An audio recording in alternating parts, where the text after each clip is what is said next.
So yun na nga, no, habang binabaybay namin ang kahabaan ng highway na yan, natakbo kami dyan ng mga 90 to 92 kilometers per hour. At yung si kuyang nakadilaw, no, ay kakaliwa pala siya. So bigla siyang kumabig sa kaliwa nang hindi tumingin, no, sa kaliwa niya. At yan yung umilag na yan, yung nakababang paa na yan, naka-sniper, ako po yan. So nakailag po ako ng bahagya.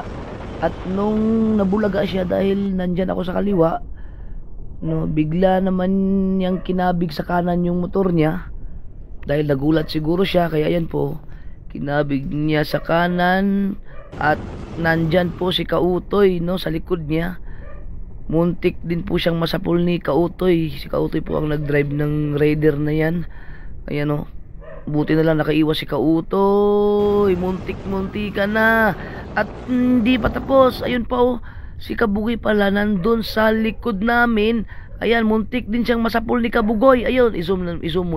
Ayan, oh, muntik siyang masapul ni Kabugoy kasi nagulat siya kay Kautoy. Kumabig siya ulit sa kaliwa. Ayan, oh, buti na lang nailagan niya ni Kabugoy.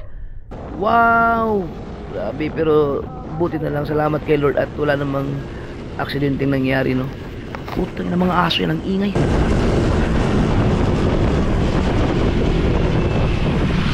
Mamamatay. Abo tayo naman, lumipat pa sa akin.